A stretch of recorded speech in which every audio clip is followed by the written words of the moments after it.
562তম ক্লাসে সকলকে স্বাগত জানাই। আজ শনিবার 14/2/2026।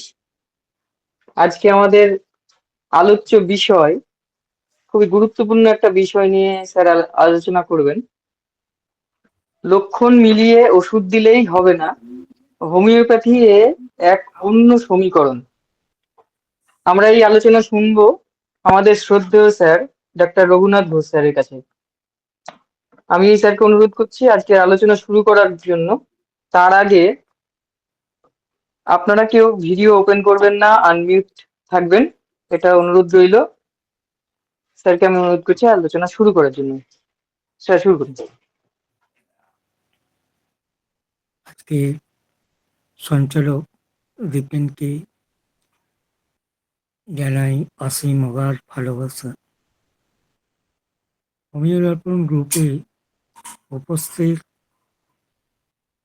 এবং আনুষঙ্গিক যে সমস্ত গ্রুপগুলো আছে বা যারাই উপস্থিত আছেন, প্রত্যেককে আমি আমার শ্রদ্ধা এবং ভালোবাসা নিবেদন করে আজকের মূল টপিকে চলে যাচ্ছি। আজকের টপিকটা হচ্ছে যে লক্ষণ মিলিয়ে ওষুধ দিলেই হোমিওপ্যাথি হবে না বা ওষুধ নির্বাচন হবে না। হোমিওপ্যাথি এক অন্য সমীকরণ। সত্যিই তো আমরা হোমিওপ্যাথিতে লক্ষণগুলোকে খোঁজার চেষ্টা করি। লক্ষণ ছাড়া আমরা চলতে পারবো না, রোগ রোগী কাউকেই চিনতে পারবো না। এটা যেমন ঠিক, কিন্তু এটাও ঠিক সেই সঙ্গে যে কোন লক্ষণগুলো নেওয়া উচিত এবং কোনগুলোকে নেওয়া উচিত নয়। কিন্তু আমাদের বিষয়টা আজকে তা নয়, ইভ্যালুয়েশন অফ সিমটমস নয়। মানে আজকের যে বিষয়টা হলো যে হোমিওপ্যাথিতে আমরা লক্ষণ মেলাই, ওষুধ দিলাম, কিন্তু ওষুধের কার্যকারিতা ঠিক মতো দেখতে পাই না। অর্থাৎ ওষুধটাকে আমরা চেষ্টা করব সদৃশ্য খোঁজার। এই সদৃশ্য খুঁজতে গিয়ে তার আগে একটা কথা বলতেই হয়, হোমিওপ্যাথির বিউটি হলো আমরা যে ওষুধ যেমনভাবেই প্রয়োগ করি না কেন, তার কিছু না কিছু লক্ষণ চলে যায়।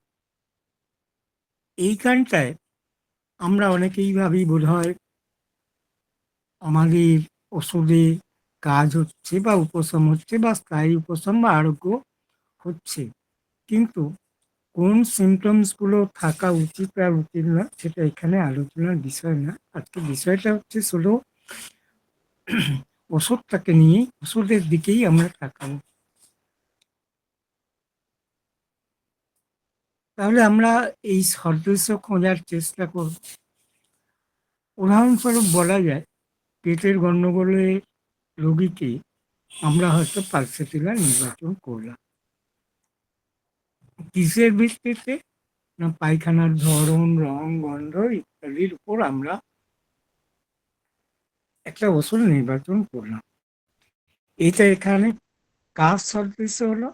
পায়খানার সদৃশ্য, অর্থাৎ রোগটার সদৃশ্য। আবার আমরা দেখেছি যে টাইফয়েডের ক্ষেত্রে হয়তো ব্রাইনিয়া রাস্ট্রপ, এই সমস্ত ওষুধগুলো আমরা দিলাম। উদারময়ের জন্য বা ওই ডায়রিয়ার জন্য আমরা কি করলাম? অ্যালোস, পডোপাইলাম, সালফার প্রভৃতি দিই। এইখানে আমরা কি করছি না, এই ডায়রিয়ার লক্ষণগুলোকে মিলিয়ে আমরা ওষুধ দিলাম। অর্থাৎ আমরা রোগের সদৃশ্য ওষুধ খোঁজার চেষ্টা করি বা দিলাম। কিন্তু আচ্ছা, তার আগে আর একটা কথা বলতেই হয়, এপিডেমিকের ক্ষেত্রেও আমরা কি করি না, সেই ক্ষেত্রে কিন্তু রোগের কয়েকটা রোগীর মধ্যে লক্ষণগুলো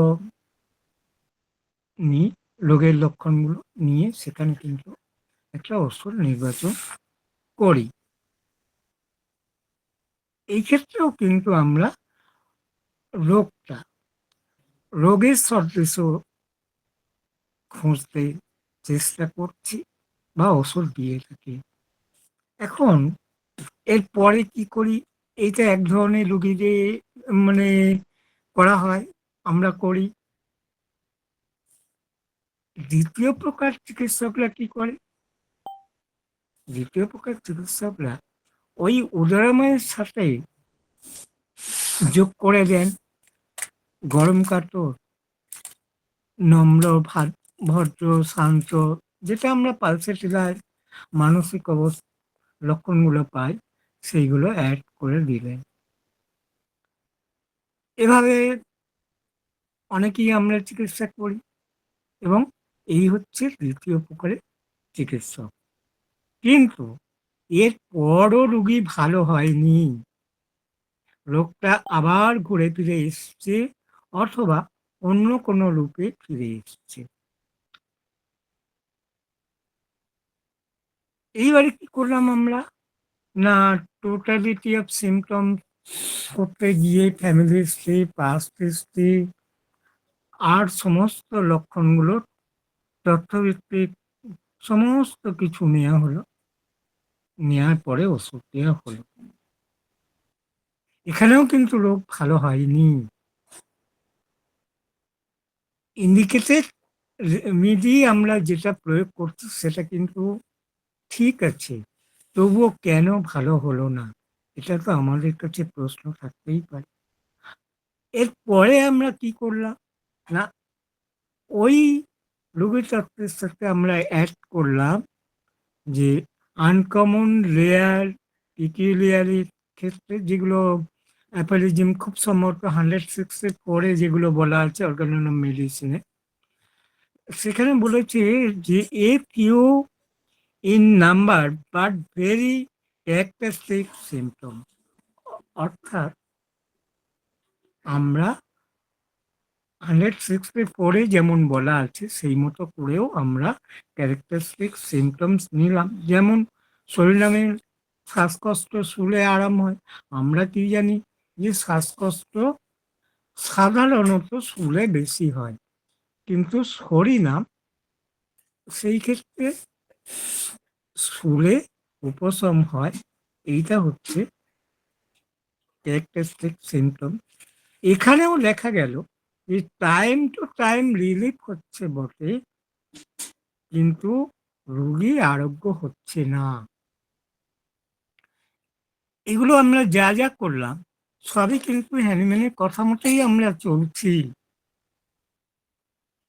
এখানেও বুঝতে হবে যে হ্যানিম্যান নির্দেশিত সমস্ত নীতিগুলো আমরা মানছি না।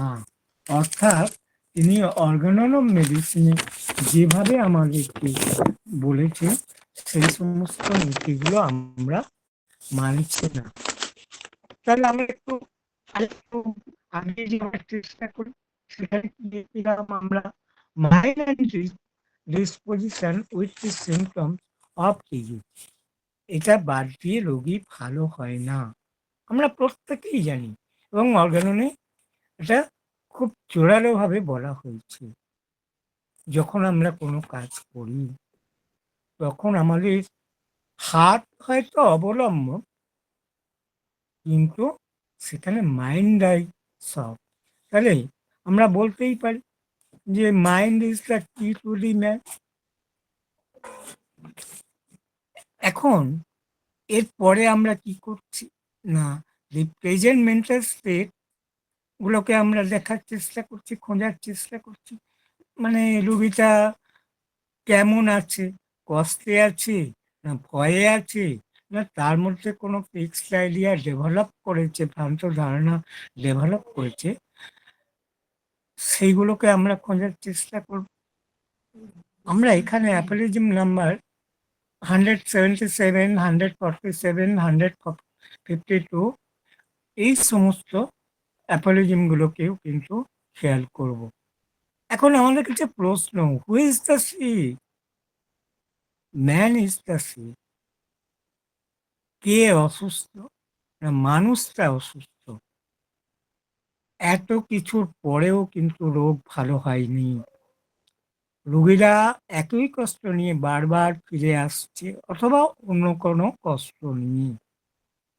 এখানেই আমাদের বিশাল প্রশ্ন চিহ্নের সামনে দাঁড়াতে হয়। হ্যানিম্যান এই ক্ষেত্রে দীর্ঘ 12 বছর অনুসন্ধান করেছেন। তিনি অনুসন্ধান করে মাইজম তত্ত্ব আবিষ্কার করলেন, ছোরা, সিফিলিস ও সাইকোসিস।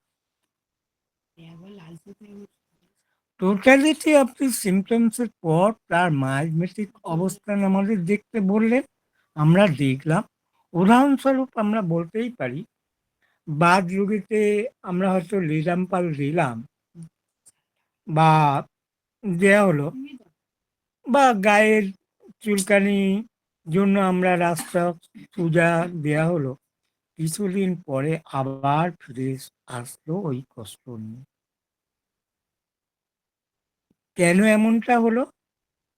তাহলে আমাদের ভাবতে হবে যে এর পশ্চাতে নিশ্চয়ই পিছনে কোনো কারণ নিশ্চয়ই আছে। অর্থাৎ মাইজমেটিক অবস্থাটা কভার করছে না। এখানে আমরা যদি একটা জরায়ুসিস্টের উদাহরণ দিই, দেখা যাবে যদিও শেষ।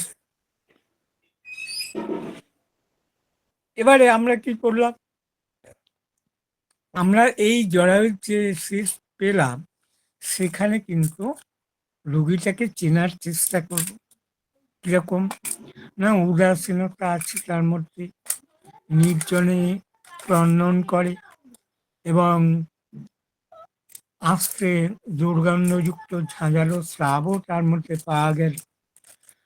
সারা শরীরে জ্বালা, ঠান্ডায় উপশম, এবং উদরটা, পেটটা খালি খালি ভাব, অর্থাৎ উদরে এক প্রকার শূন্যতার অনুভব। এছাড়াও আমরা দেখলাম যে তার গায়ে হয়তো হয়তো কেন তার গায়ে চর্মরোগ আছে, বর্ষায় সেটা বৃদ্ধি। এখানে বুঝতে কোনো সমস্যা নেই যে ক্রনিক ডিজিজ গ্রন্থ অনুযায়ী সোরা ও সাইকোসিস দোষটা আছে, কিন্তু প্রাধান্য পাচ্ছে সাইকোসিস। অতএব এখানে কিন্তু আমাদের একটা অ্যান্টিসাইকোটিক ওষুধ খুঁজতে হবে। এবারে সেই অ্যান্টিসাইকোটিক ওষুধ আমরা কি দিলাম? সিপিয়া। এতক্ষণ আমরা যেগুলো দেখে এসছি, সেখানে কিন্তু মাইজমেটিক অবস্থাটা অ্যাড করিনি, এখন অ্যাড করা হলো। তাহলে এখানে এখানে তো আমাদের রোগী আরোগ্য হওয়া উচিত ছিল, কিন্তু এর পরেও রোগী আরোগ্য হয়নি। অর্থাৎ মাইজমেটিক অবস্থা বিচার করে ওষুধ দেওয়া সত্ত্বেও কিন্তু রোগী আরোগ্য হলো না।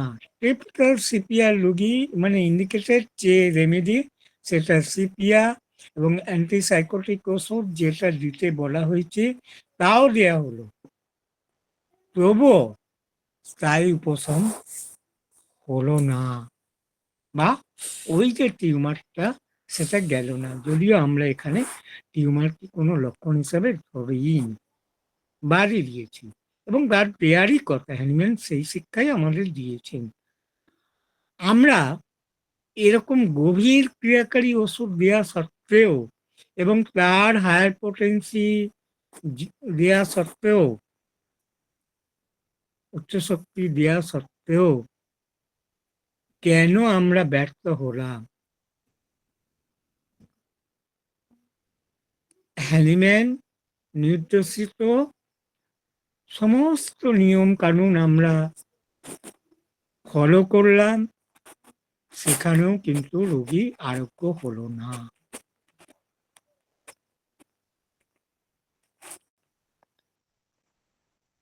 যেমন আমরা দেখেছি বংশগত রোগের ক্ষেত্রে হয়তো অরাম মেটালিকাম, কেলিয়ার বা থুজা, এই সমস্ত অনেক সময় ওষুধ দিয়েও ব্যর্থ হই।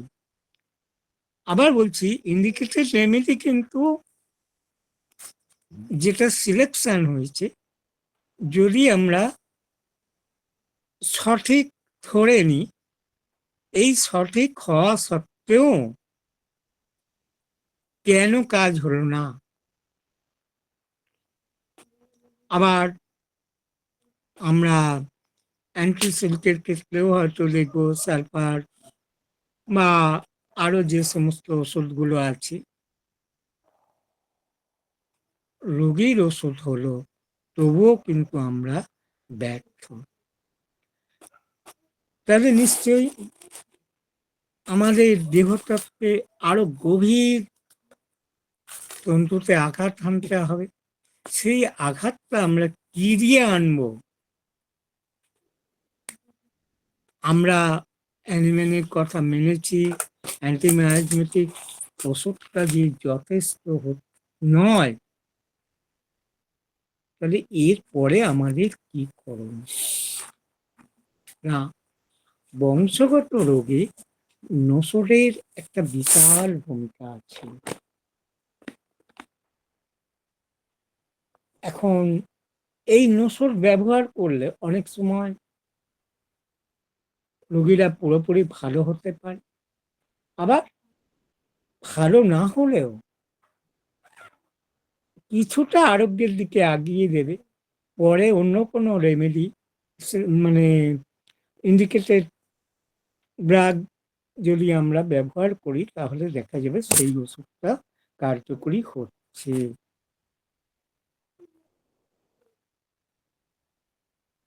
প্রসঙ্গক্রমে বলতেই হয়, তিনটি মায়াজমের উপরে কম বেশি নসরগুলোর কার্যকরী ভূমিকা আছে।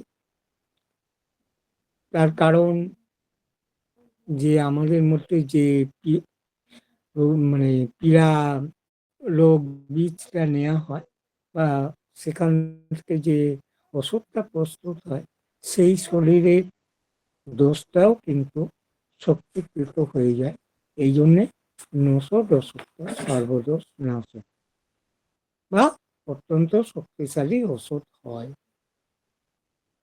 এখন বর্তমান দিনে এই যে জটিলতা, আজকের আমরা বেশিরভাগ ক্ষেত্রে যদি সফলতা আনতে চাই, তাহলে নসরের একটা গুরুত্বপূর্ণ ভূমিকা আছে। এদিকটা আমাদের খেয়াল রেখে চলতে হবে। এখন বংশগত রোগে দেখা যাচ্ছে কি, জীবনটা হয়তো পঙ্গু হয়ে গেছে, সেটা মানসিক, শারীরিক যে কোনো দিক থেকে। এই ক্ষেত্রে রোগীটা যদি পুরোপুরি ভালো নাও হয়, অন্তত তার জীবনটা যে একেবারেই পঙ্গুত্ব লাভ করেছে বা দুর্বিষহ হয়ে উঠেছে, সেই ক্ষেত্রে নসর ব্যবহার করলে অনেকটা তাকে ভালোর দিকে আগিয়ে নিয়ে যাবে। এরকম ক্ষেত্রে একটা উদাহরণ দেয়া যেতেই পারে, যে হয়তো কোনো ডিফর্মিটি চাইল্ডের বয়স হতো 4 বছর, কথাবার্তা বলছে না, এমনকি বসতেও পারে না, হাঁটা তো দূরের কথা। কোনো একটা ইন্ডিকেটেড রেমেডি, এই ক্ষেত্রে লাইকোপোডিয়ামের পিকচার পাওয়া যায় এবং দেওয়াও হয়, তাতে বেশ কিছুটা উন্নতি হয়। কিন্তু তারপরে সেই ওষুধে হায়ার পোটেন্সি দিয়েও আর কোনো কাজ হয় না, থেমে যায়। এই ক্ষেত্রে আবার নসর প্রয়োগ করায় দেখা যায় আরো অনেকটা উন্নতি। এবার আমি যেটা বলবো, নসর তো তাহলে আমরা ব্যবহার করব এই জটিলতার যুগে এবং বংশগত রোগের ক্ষেত্রে। আবার এমনটাও বলছি না যে বংশগত রোগ না পেলে নসর ব্যবহার করা যাবে না, সেটাও আমি বলছি না। এবারে আমরা যেটা বলবো যে স্পিয়ার অফ অ্যাকশন, অর্থাৎ নসরে যে আমরা কখন, কোথায়, কি অবস্থায়, কিভাবে প্রয়োগ করব, সেই অবস্থাগুলো বলার চেষ্টা করছি। এই নসর বলতে আমরা যেগুলোকে জানি, অ্যান্টিসোরিক ওষুধের ক্ষেত্রে সরিনা, অ্যান্টিসাইকোটিক ওষুধের ক্ষেত্রে মেডোলিনা, অ্যান্টিসিপিলিটিক ওষুধের ক্ষেত্রে সিপিলিনা। এছাড়াও কিন্তু আরও অনেক নসর ওষুধ আছে, যেমন টিউবারকুলাম বভিনাম, ব্যাসিলিনাম, কার্সিনোসিন, পাইলোজেন, এসেট্রা। বর্তমান দিনে বুঝতেই পারছেন কার্সিনোসিন একটা ভালো নসর, এবং এই কার্সিনোসিনকে আমরা গুরুত্ব দেব অবশ্যই, কিন্তু সেটা আসছে পরে ধাপে ধাপে। কখন আমরা এই নসর ওষুধ ব্যবহার করব, কোনো রোগীর যখন ক্লিয়ার কাট পিকচার আমরা পাবো না, বা সেকেন্ড প্রেসক্রিপশনটা আমরা বুঝতে পারছি না, এই ক্ষেত্রে কিন্তু নসরের ভূমিকা আছে ভীষণ। এবার আমরা এই যে কখন কখন করব নসর ব্যবহারটা, যদি বংশগত সাইকোসিস ও সিফিলিসের ক্ষেত্রে ইনহেরিটেড সাইকোসিস ও সিফিলিসের কথা না পাওয়া গেলেও, বা রোগী যদি গোপন করে, সেই ক্ষেত্রে বংশগত এমন কিছু রোগ আমরা দেখব যেখান থেকে কিন্তু এই নসর ওষুধগুলোকে চিনে নেওয়া সম্ভব হতে পারে। বংশগত রোগে আমরা মেডোলিনাম, সিপিলিনাম, সরিনামের কথা ভাবতেই পারি, আগেই বলে এসছি। কিন্তু আমরা যদি এই সিফিলিস রোগ রোগীর মধ্যে না পাই, বা রোগী যদি গোপন করে যায়, জানতে না পারা যায়, সেই ক্ষেত্রে এমন কিছু কিছু ডিজিজ আছে যেগুলো দেখে কিন্তু বোঝা যায় যে এই ফ্যামিলিতে বা এই বংশে সিফিলিস বা গনোরিয়া আছে। বংশগত রোগের ক্ষেত্রে আমরা প্রথমেই বলবো উন্মাদ, ইনস্যানিটি, আত্মহত্যা, সুইসাইড আছে। একবার, একজন নয়, মানে ২-৪ জন হয়তো সুইসাইড করেছে। আবার ভায়োলেন্ট ম্যানিয়া যেখানে আছে, যে ফ্যামিলিতে আছে, পায়রিয়া, সেটি, থ্যালাসেমিয়া, অ্যানিমিয়া ইত্যাদি রোগগুলো দেখা যায়, বা ফ্যামিলি হিস্ট্রি থেকে যদি আমরা পেয়ে যাই,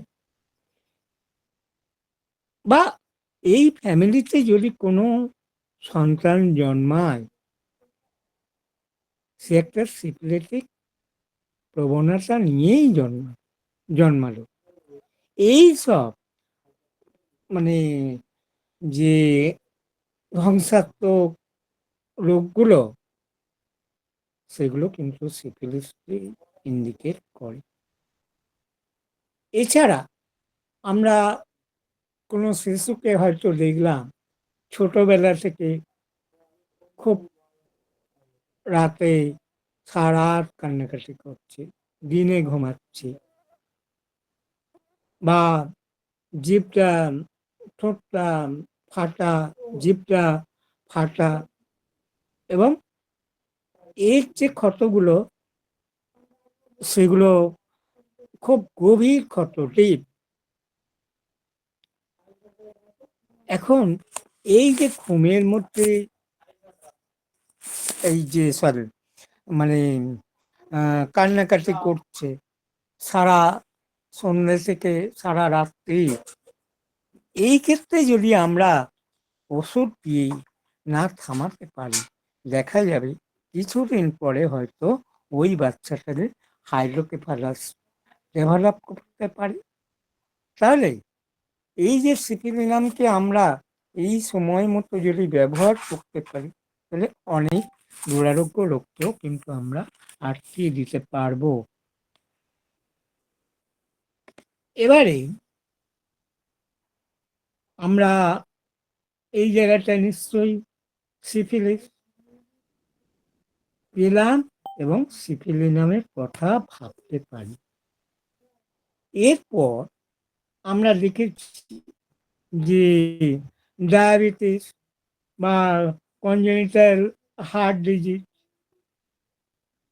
এই সমস্ত যে ধ্বংসাত্মক এই যে রোগগুলো, এই যে ডিস্ট্রাকশন, এখানে কিন্তু সিফিলিসকে আমরা ধরতে পারি এবং এই ক্ষেত্রে আমরা সিফিলিনাম দেওয়ার চেষ্টা করব। এখন অনেক সময় দেখা যায় যে আর্লি এজ থেকে একটা ডিস্ট্রাকশন, এই কথাটা কিন্তু আমাদের মাথায় রাখতে হবে। সিফিলিসকে চিনতে গেলে আমাদের কিন্তু লক্ষ্য রাখতে হবে যে আর্লি এজ থেকে তার একটা ডিস্ট্রাকশন শুরু হয়ে যায়। এখন এটা আমরা ভাববো না যে আমি সিফিলিনাম এই ওষুধটাকে অন্যায়ভাবে বা কোনো লক্ষণ মিলল না, লক্ষণ না পাওয়া সত্ত্বেও দেয়া হলো। আমি শুধু বলতে চেয়েছি যে সিপিলিনাম, মেডোলিনাম, সরিনাম, এদের ক্ষেত্রটা অর্থাৎ কোন কোন অবস্থায় আমরা আজকে কি হচ্ছে যে সিফিলিস অর্থাৎ সেই শ্যাঙ্কারকে আমরা দেখতে পাচ্ছি না, অর্থাৎ প্রাইমারি ফর্মে আমরা দেখতে পাচ্ছি না, সেখানে আমরা সেকেন্ডারি স্টেজে বেশিরভাগটাই দেখতে পাচ্ছি। এখন আমাদের তো চেনারও একটা উপায় বের করতে হবে, বোঝারও। সেই ক্ষেত্রে কিন্তু এই বংশগত রোগগুলো থেকে এবং পেশেন্ট যে কষ্ট নিয়ে এসছে, যে রোগ নিয়ে এসছে, সেখান থেকে কিন্তু আমাদের ওষুধ চেনার চেষ্টা করতাম। এবারে অনেক সময় দেখা গেল যে এই যে বিশেষ করে পড়ুয়া ছেলেমেয়েরা মাঝে মধ্যে আসে, ছোট ছোট ছেলেমেয়েরা, তাদের পায়ের যন্ত্রণা, হাতে পায়ের যন্ত্রণা, সারা রাত পা বেঁধে রাখছে, কান্নাকাটি করছে, চিৎকার করছে। এই ক্ষেত্রেও কিন্তু আমরা সিফিলিনামকে ভাবতে পারি। কেন না, এটা সিফিলিটিক স্টেটের একটা অবস্থা, এইটা যেন না আমরা ভুলি। এবারে আমরা ছোটবেলা থেকে হয়তো কোনো শিশুকে দেখলাম যে সূর্যোদয় থেকে সূর্যোদয়ের আগে পর্যন্ত হাতে পায়ে যন্ত্রণা, দড়ি দিয়ে বেঁধে রাখছে, আম, বা এছাড়া আরো হয়তো আমরা কয়েকটা লক্ষণ পেলাম।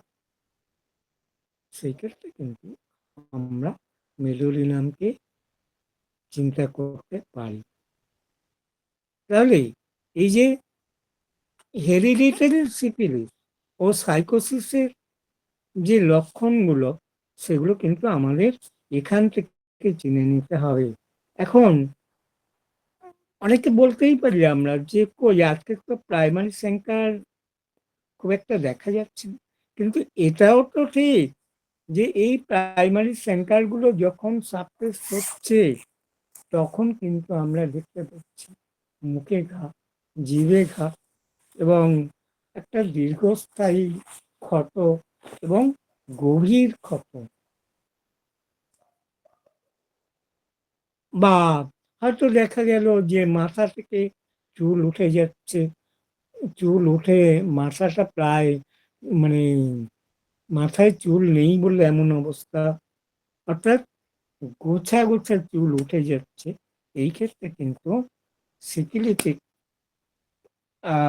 আমরা উম, কি একে সিফিলিটিক ধরে নেব, এবং ধরে নেব না, মানে সিফিলিটিক স্টেটেরই নেচার এটা, সেই কারণে সিফিলিনামকে আমরা ভাবতে পারি। এবারে বংশগত চর্মরোগ আমরা পাই শিশুকাল থেকে। কোনো শিশু হয়তো মানে ঘ্যান ঘ্যান করছে, সারা দিন রাত কান্নাকাটি করছে, খাই খাই করছে দিন রাত, রাতে ঘুম থেকে উঠেও মাঝরাতেও সে খেতে চায়। এখন এটা কিন্তু আমরা সোরা পাচ্ছি, আর সোরা তো আমরা সকলেই জানি যে সর্বক্ষেত্রেই আছে, এবং সোরা ছাড়া অন্য কোনো মায়োজম কল্পনাই করা যায় না। এই ক্ষেত্রে বলার অর্থ হচ্ছে যে আমরা হয়তো সালফারের মতো ড্রাগকে ইন্ডিকেট করছে, সালফার দিয়েও আমরা ব্যর্থ হচ্ছি। পরিণামকে কিন্তু আমাদের ভাবা উচিত বা ভাবতে হবে। আবার আসি, এই যে তামাটে বর্ণের উদ্ভিদ দেখা যায়, এবং এগুলো হচ্ছে ডিসক্রিট, মানে একটা থেকে একটার সঙ্গে আরেকটা লেগে নেই, আলাদা আলাদা ভাবে। এই ক্ষেত্রেও কিন্তু আমরা সিফিলিটিক মায়োজমকে ভাবতে এবং সিফিলি নামের কথা ভাবতে। এবারে ইনসেমনিয়া, অর্থাৎ কারণ ছাড়া যাদের ঘুম হয় না, এই ক্ষেত্রে কার্সিনোসিন একটা বড় ওষুধ, আমরা সবাই জানি। কিন্তু কারণ ছাড়া যে ঘুম হয় না, তার অন্য কোনো রোগ নেই, এবং পারিবারিক দিক থেকে বা মানসিক কোনো চাপও নেই, তবুও কেন ঘুম হচ্ছে না? এখানে বুঝতে হবে যে বংশগত সিফিলিস। এখন এইখানে বংশগত সিফিলিটিকের কথা ভেবে আমরা সিফিলিনামকে ভাবতেই পারি। এখন সিফিলিসের ইতিহাস নেই, তবুও সিফিলিনাম হতে পারে। কিরকম ক্ষেত্রে না, আর্লি ডিস্ট্রাকশন, সরি, আর্লি যখন ডিজেনারেশন ডিস্ট্রাকশন হবে, সেই ক্ষেত্রে কিন্তু সিফিলিনামকে আমরা মাথায় রাখবো। এখন এটা কখনোই আমরা যেন না ভাবি যে টেলিবাইকম, অরামেটালিকেমের মতো ওষুধ, যে তারা সিফিলিটিক তারা সিফিলিটিক ওষুধ হওয়া সত্ত্বেও কেন সেই ওষুধগুলোকে প্রয়োগ করব না, এটা বড় প্রশ্ন। সিফিলিটিক, আমি বারবার বলছি, বংশগত রোগের ক্ষেত্রে তখন এই রোগগুলো দেখা গেলে, তখন সিফিলিটিক বা বংশে সিফিলিস দোষ আছে, সেই জায়গায় দাঁড়িয়ে কিন্তু সিফিলিনা, সেই জায়গায় দাঁড়িয়ে যদি গনোরিয়ার ইতিহাস আমরা নাও পাই, ওই ধরনের রোগগুলো যেমন টিউমার, আঁচিল মানে গ্রোথ, যেগুলো সেই সাথে মানে আরো যে সমস্ত বাত, আর্থ্রাইটিস, এইগুলো যদি রিউমেটিক আর্থ্রাইটিস, এইগুলো যদি সাইকোসিসের মতো পিকচার দেয়, সেই ক্ষেত্রে কিন্তু ফ্যামিলিতে আমরা এই বংশগত রোগের বা ফ্যামিলি হিস্ট্রি থেকে আমরা মেলোরি নামকে স্মরণ করতেই পারি। দেখা গেল পেশেন্ট হয়তো সুজার এবং সুজাতে হয়তো কিছুটা কাজ করেছে, করে সুজার উচ্চ শক্তি বা সিপিআর উচ্চ শক্তি যে ওষুধটা ইন্ডিকেটেড ছিল তা দেয়া সত্ত্বেও কাজ হচ্ছে না। এই ক্ষেত্রে আমরা কিন্তু মেলোরি নামকে যেন না ভুলি। এই জন্যেই নোসোডের প্রয়োজনীয়তা। এখন অল্প বয়স থেকে কিডনি ড্যামেজ হয়ে যাচ্ছে। এখন বেশিরভাগই কথায় কথায় শোনা যাচ্ছে যে অল্প বয়সে কিডনি ড্যামেজ, রেনাল ফেলিউরের মতো রোগগুলো, এগুলো সোরা সাইকোসিস থেকেও হতে পারে, কিন্তু যদি আর্লি এজে হয়, আর্লি এজ, আমি বারবার কিন্তু এই কথাটা প্রথম থেকে বলার চেষ্টা করছি, এই আর্লি এজে যদি এই সমস্ত মানে ধ্বংসাত্মক রোগগুলো আমরা দেখতে পাই, সেই ক্ষেত্রে কিন্তু আমরা সিফিলিসকেই চিহ্নিত করব এবং ইন্ডিকেটেড ড্রাগ, কেলিয়ার, অরামেটালিকাম বা আর যে সমস্ত ওষুধগুলো আছে সেগুলো ব্যর্থ হবে, সেখানে আমরা সিপিলিনামকে দিলে সেই ওষুধের কার্যকারিতা আমরা দেখতে পারবো, বা সেই ওষুধটা এই সিফিলিনাম দেওয়ার পরে বা অ্যান্টিসিপিলিটিক ওষুধ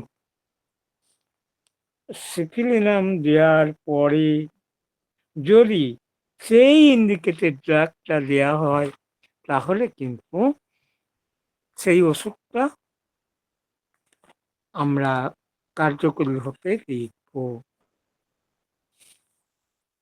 এই যে ম্যারাজমা, অর্থাৎ যে পুঁয়ে পা রোগ বলে সাদা, মানে চলতি কথায়, ছোটবেলায় হয়েছে এবং তারপর থেকে তার চেহারাটা একেবারে শুকিয়ে যাচ্ছে, জরাজীর্ণ হয়ে যাচ্ছে,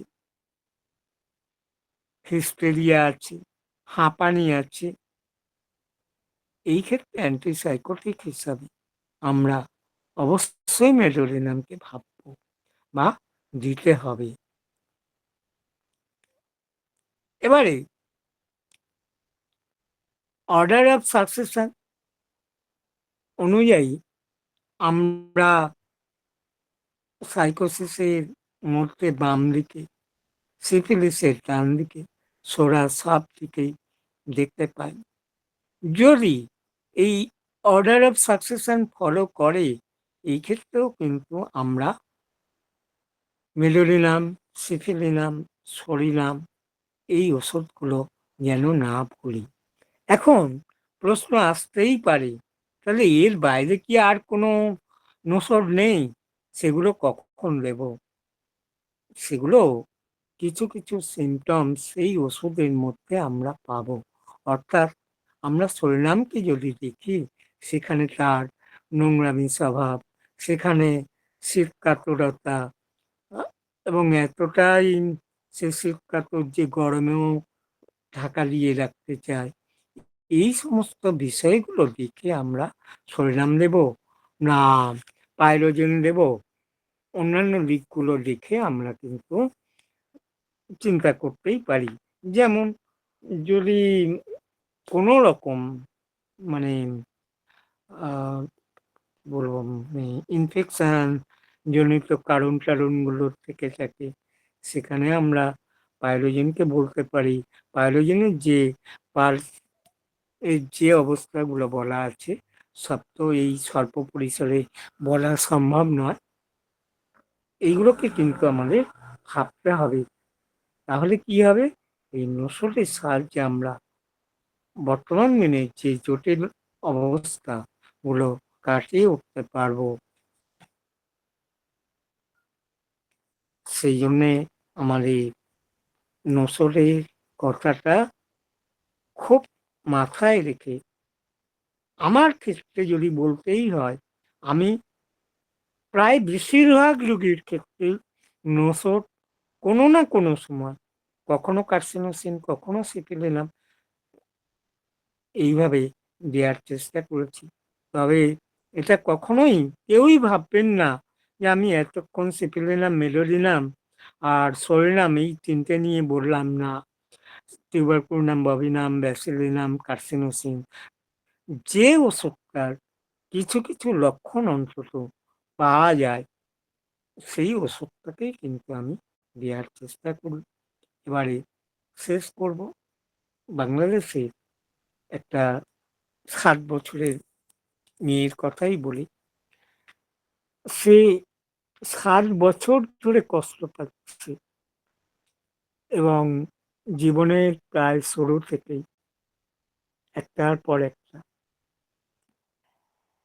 এবং হোমিওপ্যাথির প্রতি মানে একেবারে ঘৃণার উদ্রেকও করে। যাই হোক, স্বামীটি খুবই বুদ্ধিমান এবং অত্যন্ত ধৈর্য সহকারে ট্রিটমেন্ট করায়, হোমিওপ্যাথিক ট্রিটমেন্ট করে। তা সেই চিকিৎসক সমস্ত কিছু তার ফ্যামিলি নেওয়ার পরে, এবং তার যে কষ্ট, সারাদিন সে ঘুমাবে, সারারাত সে কান্নাকাটি করবে, হাত পা বেঁধে রাখবে, যন্ত্রণায় আচার পাচার খাবে, বিছানার বাইরে বেরিয়ে যাবে। এইরকম অবস্থায় সিফিলিনাম তাকে দেওয়ার পরে সে আরোগ্যের দিকে এগিয়ে যায়। এবং দুঃখের একটা বিষয় থেকেই যায়, সিফিলিনাম ওই রকম অবস্থায় খুব সম্ভবত 03 প্রেসক্রিপশন হয়েছিল। তিনি তার খেয়াল খুশি মতো 5, 6, 3, 4, 5, 6, 7, 8, 10 এবং প্রত্যেকটাই 16টার করে ডোজ দিয়েছেন। এইগুলো নসর ওষুধ সমস্ত ওষুধ সম্পর্কেই কিন্তু আমাদের বিচার্য বিষয়। তবে নসর যখন আমরা ব্যবহার করব, এই দিকটা খুব সতর্কভাবে লক্ষ্য রাখব। সকলকে আমি আমার আন্তরিক আরেকবার ধন্যবাদ জানিয়ে এখানেই আজকে আলোচনা বন্ধ করি।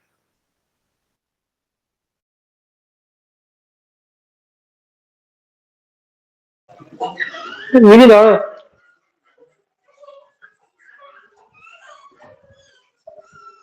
আচ্ছা স্যার, খুব সুন্দর একটা আলোচনা আমরা উপহার পেলাম স্যারের কাছ থেকে। অসংখ্য ধন্যবাদ এত সুন্দর মূল্যবান একটা আলোচনা দেওয়ার জন্য আমাদেরকে। এরপর আমরা দ্বিতীয় পর্বে চলে যাব। আমাদের মাঝে অনেক স্যার উপস্থিত আছেন। আমি প্রথমেই স্বপন ভুরে স্যারকে ডেকে নিতে চাইছি। স্যার, আজকের আলোচনা কিছু যদি অ্যাড করেন স্যার। না, অ্যাড করার কিছু নেই, তবে আলোচনাটা ঠিক আমার কাছে খুব স্বচ্ছ হয়নি, মানে আমি বুঝতে পারিনি হয়তো। কারণ ওই যেমন পাগলামি থাকলে সিপিলিস, এটা কথাটা ঠিক না এরকম। কারণ যেটা আমি বলে দিচ্ছি, একটু হোল্ড করতে হবে, এইটাই বলে আমি মানে আর কি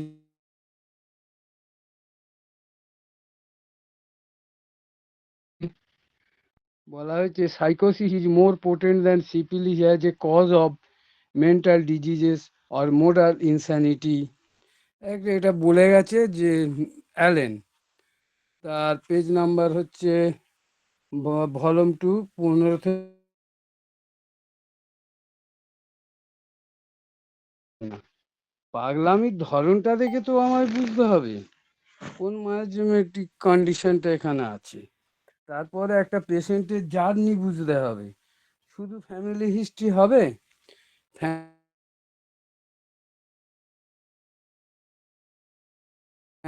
মানে ফ্লেয়ার আপ কন্ডিশনে তাও নয়। এমনও হতে পারে যখন সে কনসিভ করেছে সেই সময় তার মার মধ্যে যে মায়োজেমেটিক ডমিনেন্সি থাকবে সেটা নিয়ে কিন্তু সে পৃথিবীতে জন্মগ্রহণ করে, সেই ডমিনেন্সিটা নিয়ে। ফলে এগুলো ভাবতে হবে। উম, স্বপন, আমি একটা আর কথা কিছু কিন্তু বলবো না। বারবার বলতে চেয়েছি, সেটা হচ্ছে আর্লি এজে যদি এই সমস্ত ডিস্ট্রাকশন গুলো আর হয়, সেটা আর অবশ্যই সাইকোসিসের মধ্যেও আছে, ইনস্যানিটি সিফিলিসের মধ্যেও যেখানে আছে, বলা হচ্ছে সবিকের মধ্যেও সাইকোটিক পাই।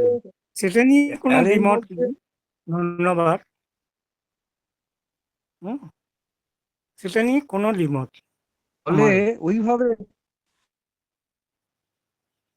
হুম, হুম, হুম। ওইভাবে সাধারণত বংশে যদি এই সমস্ত রোগগুলো দেখা যায়, সেখানে সিফিলিস আছে কিনা, এবং বারবারই একটা কথা আমি তুলে ধরতে চেয়েছি, যে আর্লি এজে যদি ডিস্ট্রাকশনটা দেখা যায়, সেই ক্ষেত্রে কিন্তু আমরা সিফিলিটিককেই ইন্ডিকেট করি। আচ্ছা স্যার, হয়তো স্বপন মুখে স্যারের মাঝে মাঝে নেটওয়ার্কের সমস্যা হচ্ছে। আহ, আমরা এরপর স্যার যদি নেটের সমস্যা, আমি না একটু পরে ডাকছি স্যারকে। আচ্ছা, আমাদের মাঝে উপস্থিত আছেন পার্থপ্রদীপ চৌধুরী স্যার। স্যার যদি কিছু বলেন আজকের আলোচনার বিষয়ে। হ্যাঁ, আলোচনা অনেক কিছুই আছে। বিষয় হচ্ছে যে আমাদের যেমন সাকসেশন অফ অর্ডারের কথা বলেছে, এটা তো দেখতেই হবে। স্বপন যেরকম বললে জেস্টেশন পিরিয়ডে এই বিষয়গুলো রয়েছে জার্নির মধ্যে। তারপরে আমাদের যে ওই স্পেস, একটা ওষুধ যখন দেব সেইটা আমাদের ভাবতে হয়।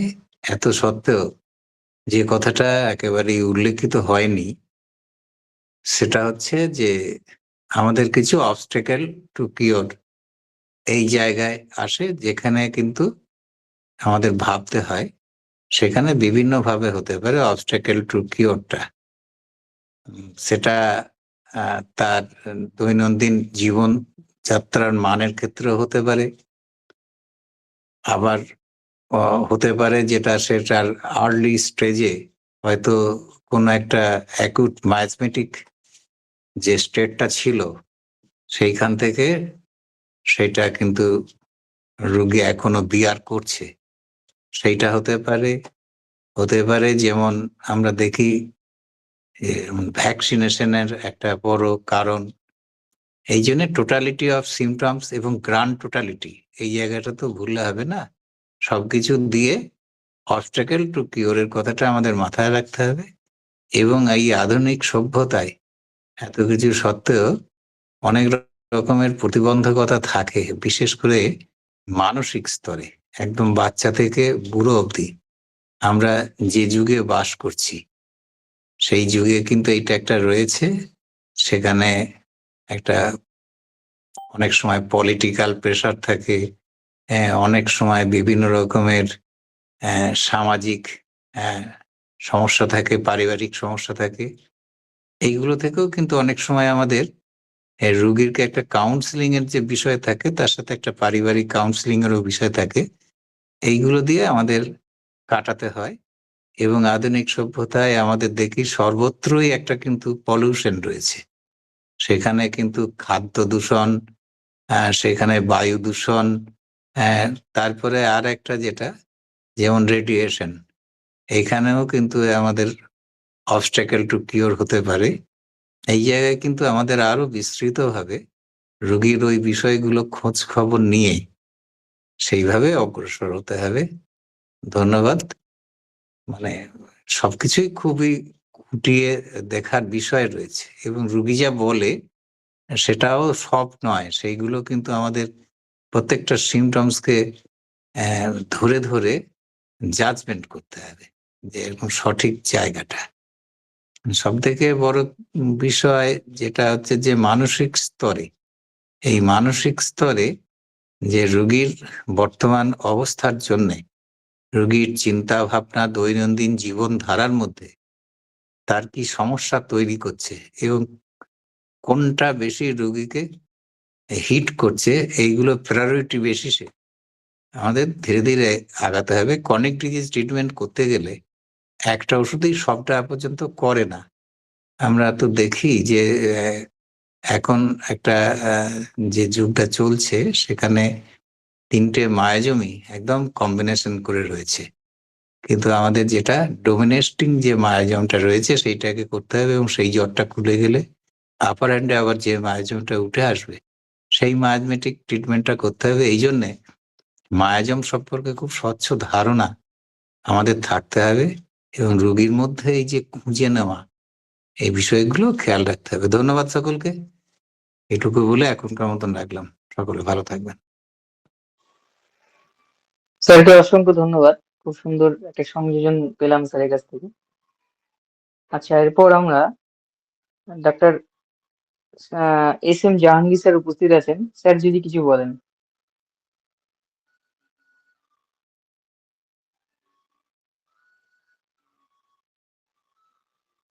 Sir, doctor S M Jahangir sir.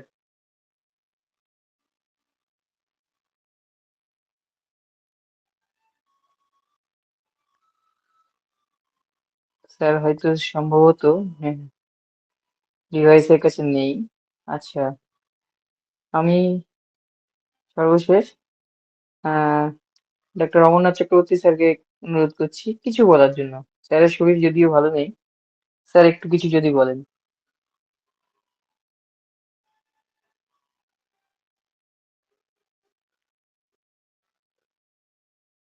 Sir, Amarnath Chakraborty sir.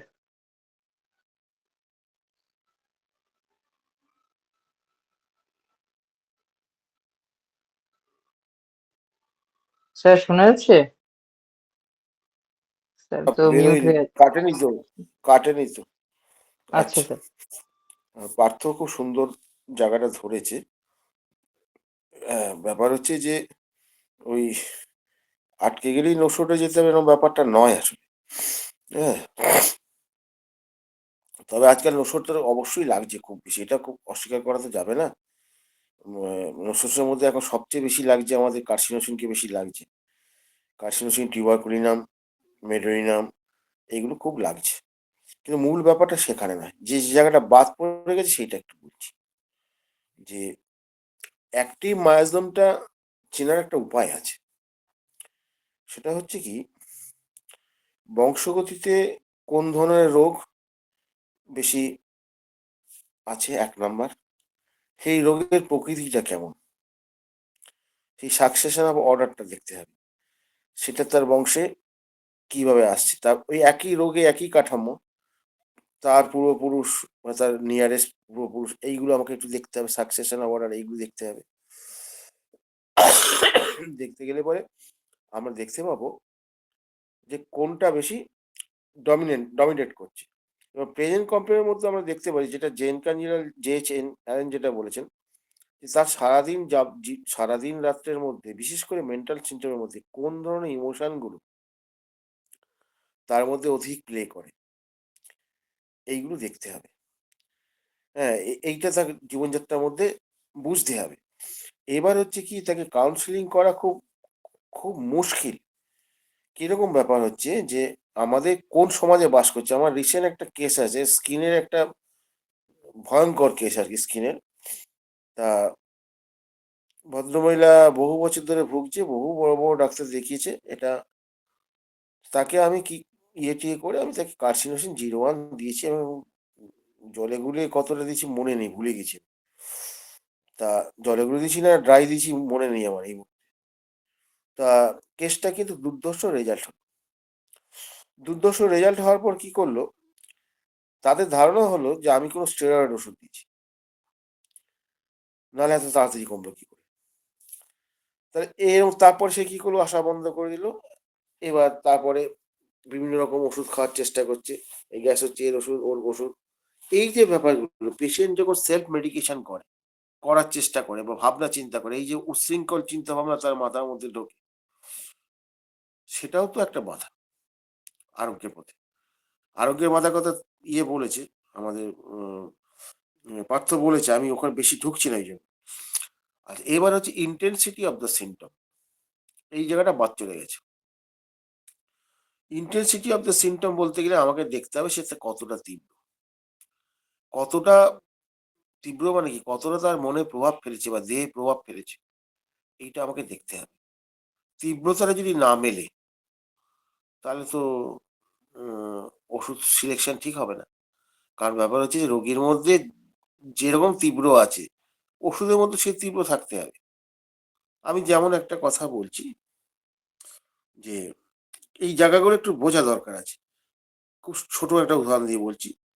যেমন ধরুন, আপনি যদি অপমানজনিত কেসে যদি দেখেন ন্যাট্রামিউর আর স্টেবিসাইক্লিন যদি দেখেন, তাহলে আপনি দেখতে পাবেন যে রুব্রিকে হেপাটাইটিসে ওটা ফার্স্ট গ্রেডই আছে, দুটোই ফার্স্ট গ্রেড আছে। দুটোই কি এক? তা তো নয়। ঘটনাটা কি হয়, খুব সোজা উদাহরণ দিয়ে বলছি। এই ন্যাট্রামিউরের কিন্তু এই অপমানজনিত ক্ষেত্রে তার ডেভেলপমেন্টটা হবে কিন্তু খুব স্লোলি হবে, যেটা পার্থ উল্লেখ করেছে, ওটা উল্লেখ করেছে। কিন্তু স্টেবিসাইক্লিনের ক্ষেত্রে কি হবে, দ্রুত হবে। এবং ন্যাট্রামিউর পেশেন্টরা চেপে রাখার চেষ্টা করবে, এটা একটা ব্যাপার আছে। আর স্টেবিসাইক্লিনের পেশেন্ট কিন্তু তা নয়, সে সুযোগ পেলে তাকে ছাড়বে না, চুপ করে থাকে। তাহলে এই যে বৈশিষ্ট্যগুলো থাকছে, এই যে ওই সিচুয়েশনটা, যে সিচুয়েশনে তার ডিজিজটা তৈরি হলো, আমি একটা ওষুধ যখন দেবো, যখন সেইটা যখন তৈরি হলো, যখন তখন তার ইন্টেন্সিটিটা কার আছে। কারণ আমাদের মধ্যে বিভিন্ন ধরনের এক্সাইটিং কজ আমাদের শরীর, মনে বা শরীরের মধ্যে প্রভাব বিস্তার করছে। তো এই যে এক্সাইটিং কজ গুলো যে করছে, সেই এক্সাইটিং কজটা ধরে ধরে তো আমরা ওষুধ দেই বটে, কিন্তু কথা হচ্ছে যে কোন এক্সাইটিং কজের কোনটা ইন্টেন্সিটি বেশি। আমি ইন্টেন্সিটি সিমটম ইন্টেন্সিটির মধ্যে সীমাবদ্ধ রইলাম না, এটাও আমাকে দেখতে হবে। কারণ ব্যাপার হচ্ছে যে আমাকে সবসময় ওই ডমিনেন্ট ময়াজমের কথাটা যেটা বললো আমাদের পার্থ, ডমিনেন্ট মানে বুঝবো কি করে, যেটা সবচেয়ে বেশি শক্তিশালী প্রকট, মানে সিমটমটা যেটা খুব জোরালো আর কি, ধীরে আর কি, খুব জোরদার, সেটা থেকে আমাকে বুঝতে হবে। ফলে আমাদের এইটা একটা লাইফস্টাইলের কথাটাও বলেছে, লাইফস্টাইলে আজকাল সত্যি করে কি লাইফস্টাইল এত গন্ডগোল যে মানে তাকে করা খুব মুশকিল। আমি যেমন আজকে একটা পেশেন্টের কথা বলছি, তাকে আমি বকাই দিলাম। তা পেশেন্টটার হচ্ছে তার মেনোপজাল ইয়ে আহ, চলছে, পিরিয়ডটা চলছে, প্রচন্ড তার ব্লিডিং হয়, ব্লিডিং হলে মারাত্মক ব্লিডিং, মানে উঠতে পারে না। সে আমাকে আজকে বলছে, আপনি গ্যাসের যদি ওষুধ না দেন তাহলে আমি গ্যাসের ওষুধ খেয়ে নেবো। ও গ্যাসের জন্য আগে তো ওষুধ খেত। তো এই যে পেশেন্টটাকে যে ওষুধটা তাকে দেওয়া হয়েছে, আমি তাকে বললাম, আপনি যদি খেতে পারেন তাহলে আমার কাছে আসা বন্ধ করতে হবে। বলছি, ডাক্তারবাবু আপনি এরকম কড়া কথা বলে ফেলেন। আমি কেন বলবো না, আপনি তো বললেন যে আপনার পিরিয়ডটা আগে তো প্রচন্ড ব্লিডিং হতো, আপনি কাজকর্ম করতে পারতেন, শুয়ে থাকতে পারতেন, ব্লিডিংটা এখন অনেক নর্মাল এসে গেছে। এত বড় একটা রেজাল্ট হওয়ার পর শুধু আপনি ওই গ্যাসটা বাড়ছে বলে আপনি গ্যাসটা খাওয়া কন্ট্রোল করতে পারবেন না, নিয়ম কানুন করতে পারবে না, নিয়ম কানুন মেনে চললে যতটা হয় ততটুকু করতে হবে, আগে তো ছিল তো, ওটা তো ফেরত আসবে তো, ওটা চাপা দিয়েছেন ফেরত আসবে না। তাহলে এই যে ব্যাপারটা হচ্ছে কি, যে রোগী আরোগ্যের করতে গেলে আমাদের কিন্তু কাউন্সিলিংটাও খুব খুব শক্ত হাতে করতে হবে প্রয়োজন হলে পরে, কখনো নরম কখনো শক্ত। এই অনেক ফ্যাক্টর লুকিয়ে আছে, ফলে কেন একটা রোগী আরোগ্য হচ্ছে না বা আরোগ্যের কাছে পৌঁছচ্ছে না, এইটা কিন্তু অনেকগুলো ফ্যাক্টর আছে। ফলে ওই ফ্যাক্টর গুলো বুঝে আমাদের এগোতে হবে। এখানে সোর্সের প্রতি আলাদা করে প্রেম প্রীতির ব্যাপারটা নয়, স্টেটটা কোথায় আছে এইগুলো তো বুঝতে হবে। স্টেট যেমন ধরুন আমরা ক্যালকিরিয়া কার্ভ, ক্যালকিরিয়া কার্ভ আমরা দিচ্ছি, ক্যালকিরিয়া কার্ভ আমরা দিচ্ছি, ক্যালকিরিয়া কার্ভ দেওয়ার পর একটা বিশেষ স্টেজে আছে, যখন টিউবারকুলার স্টেটটা আমরা বেশি দেখি, আমি খুব ডিটেলসে যাচ্ছি না, আমি কিন্তু ক্যালকিরিয়া কার্ভের অনেক সিমটম থাকা সত্ত্বেও টিউবারকুলাম দিচ্ছি, সুন্দর রেজাল্ট আসছে। আপনারা প্রত্যেকেই জানেন বিখ্যাত আমাদের একটা প্রেসক্রিপশন বাড়িপুর নর্থ লিমিটেড, সেটা হচ্ছে যে ন্যাট্রামিউরের সেখানে যে আপনি বেস্টটা যখন দেখছেন তখনও কিন্তু আমি মেডোরিনাম দিচ্ছি। মেডোরিনামে কিন্তু সেরকম মারাত্মক সিম্পটম ওখানে নাও থাকতে পারে। তাহলে এই যে কোন জায়গায় কি কম্বিনেশনে কিভাবে সেটা পারমুটেশন কম্বিনেশন হচ্ছে, এই ফ্যাক্টরগুলো তো দেখতে হবে। এগুলো না দেখলে তো হবে না। ফলে একটা ওষুধ আরোগ্য হবে কি হবে না, কার্যকরী হবে কি হবে না, কার্যকরী হলো না কেন, সেগুলো জাজমেন্ট করা খুব সহজ বিষয় না। এগুলো বুঝে নিয়ে তারপর আমাদের এগোতে হবে। আর ডিজিজ স্টেটটা তো আমরা বলছি না। এই যে যেমন আমি কথাটা বললাম, কিভাবে আমি ওষুধটা দিচ্ছি। আমরা তো দেবো না তা তো না। কিন্তু ওষুধের প্রতি আলাদা প্রেম প্রীতির ব্যাপারটা নয়। এই আর্লি স্টেজ হলে পরে যে কথাটা যেটা স্বপনও আপত্তি করেছে, আর্লি স্টেজে হ্যাঁ, ওটা একটা ফ্যাক্টর। আর্লি স্টেজে তো একটা অবশ্যই ফ্যাক্টর। কিন্তু যে আর্লি স্টেজে যদি তার না হয়, লেটার স্টেজে যদি কোনো একটা এক্সাইটিং কজের মাধ্যমে তার যদি ডেভেলপ করে সিমটম, তো সেক্ষেত্রে আমরা দেবো না? কেন দেবো না? এখন ব্যাপার হচ্ছে যে আমরা সিমটমটা কোন স্টেজে ডেভেলপ করছে, কোন কোন তার লাইফ জার্নিটা আমরা দেখবো। এই লাইফ জার্নিটা তো ছোটবেলায় তো নাও থাকতে পারে। তো ফলে ব্যাপার হচ্ছে যে এটা আমাদের বুঝিয়ে আমাদের এগোতে হবে এবং খোলা মনে এগোতে হবে। কোনো জায়গায় ফিক্সড হলে হবে না। মাথায় রাখতে হবে যে সিমটম গুলোকে অ্যানালাইসিস করে সেখানে মায়াজমেটিক অ্যানালাইসিসটা খুব জরুরি। মায়াজমেটিক ইভ্যালুয়েশন না করতে পারে অধিকাংশ ক্ষেত্রে প্যালিয়েশন সাপ্রেশন। এবং মায়াজমেটিক ইভ্যালুয়েশনের মধ্যে একটা ব্যাপার হচ্ছে কি ডেপথ। এতে ইন্টেন্সিটির কথাটা বললো।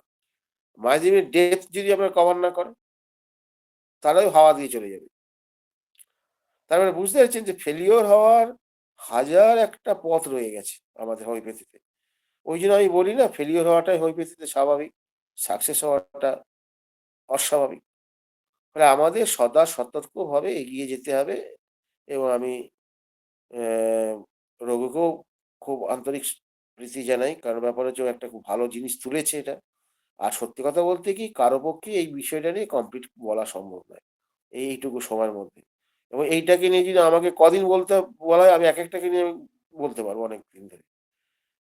সেটা তো লাভ নেই, সেটা করলে হবে না। আমাদের যেটা হোমিওপ্যাথি দর্পণের মূল উদ্দেশ্য কি, আপনাকে চিন্তা করানো। আমরা চিন্তা যদি আপনাকে করাতে পারি, আমরা রাস্তা খুঁজে নেব। এবং স্বপনকেও আমি খুব শুভেচ্ছা জানাই যে ও খুব একটা ভালো জায়গায় ধরেছে। তো সবচেয়ে ভালো অ্যাড করেছে আমাদের পার্থ। আমি আপাতত এইটুকু করলাম, যেটা ফাঁক থেকে গেছে বলে মনে হয়েছে এইটুকু করলাম, করে আমি শেষ করলাম। আর হ্যানিম্যানকে ধন্যবাদ যে আমার কাশিটা এর মধ্যে আসেনি। শুভরাত্রি। স্যারকে ধন্যবাদ। আচ্ছা রঘুনাথ স্যার, আহ, হ্যাঁ প্রশ্ন আমরা নেব।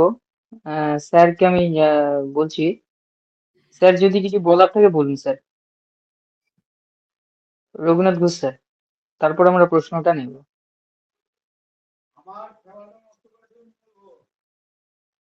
আচ্ছা, স্যার মিউট হয়ে আছেন। একটা প্রশ্ন আছে। হ্যাঁ শ্যামল ব্যানার্জি স্যার, আপনি প্রশ্নটি করুন। হ্যাঁ, প্রশ্ন নয়, আমি আলোচনাটা শুনলাম এবং এটা আমাদের হ্যানিম্যান যেটা আগে বলে গেছেন যে আমাদের সংস্কার মুক্ত পর্যবেক্ষক হতে হবে। কাজে ওই নোসটের দিকে যদি আমি বেশি ঝুলে যাই বা বেশি পক্ষপাতিত্ব করি, তাহলে মনে হয় আমার প্রেসক্রিপশনে ভুল হবে। আসলে যে সিকের চিকিৎসা আমাদের হোমিওপ্যাথি এবং এই আমাদের এই বিশুদ্ধ হোমিওপ্যাথিক প্ল্যাটফর্ম বলেই বলছি এখানে, যে আমাদের সার্বিকভাবে যে প্রেসক্রিপশন করতে হয়, তো কাজে বংশ থেকে শুরু করে তার শারীরিক মানসিক সমস্ত লক্ষণ এবং তার পরিবেশ, তার জীবনশৈলী, এই সমস্ত কিছু পুঙ্খানুপুঙ্খভাবে দেখেই আমাদের প্রেসক্রিপশন। যেমন লাইকোপোডিয়ামে তো অনেক সুন্দর অনেকগুলো কেস আরোগ্য হয়। কাজেই আগে যদি আমি মনে করি যে আগে থেকে ধরে রাখি যে নোসট আসবে, তাহলেও কিন্তু আমরা পক্ষপাতিত্ব হয়ে যাবে এবং এখানে আমাদের প্রেসক্রিপশন ভুল হয়ে যাওয়ার একটা সম্ভাবনা থাকবে। কাজেই কোনো দিকেই পক্ষপাতিত্ব করা যাবে না, যথাযথ প্রেসক্রিপশন করতে হবে এবং খুব চিন্তা ভাবনা করে সমস্ত দিক বিবেচনা করে তবে আমাদের একটা সার্বিক প্রেসক্রিপশন হয়, যেটা খুবই কষ্টকর ব্যাপার। হয়তো একবারে করাও যায় না, কয়েকবার রুগীর সঙ্গে কথা বলে তবে সেটা সাব্যস্ত করা যায়। আচ্ছা, এটুকুই আমি যেটুকু বুঝেছি এটুকুই বললাম। দীপেন, আচ্ছা স্যার। আজকে সবাই ভালো বলছে, শ্যামলবাবুও তো অসাধারণ বললো, কেউ কম যাচ্ছে না দেখছি, যে যেমন পাচ্ছে দারুণ দারুণ বলছে। হ্যাঁ স্যার, খুব সুন্দর একটা সবাই এটা তো আজকে স্যার, সবাই ভালো বলেছে। এটা তো স্যার হ্যাঁ, আপনারই শিক্ষার ফল। আর ওইভাবে বলবেন না, যে এটা অ্যানিমেল আমার শিক্ষা আমি। সংযোজনগুলো আমি একটু বলে দিবেন। হ্যাঁ স্যার বলুন।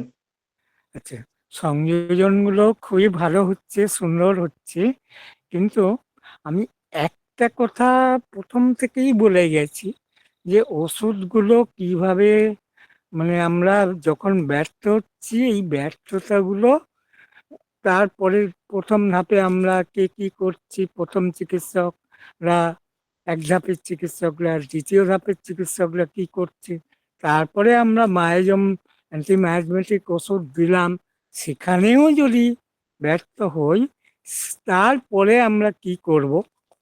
ওই জন্যে মায়াজমের কথাটা, এই সরি, আপনার নসলের কথাটা বেশি এসছে।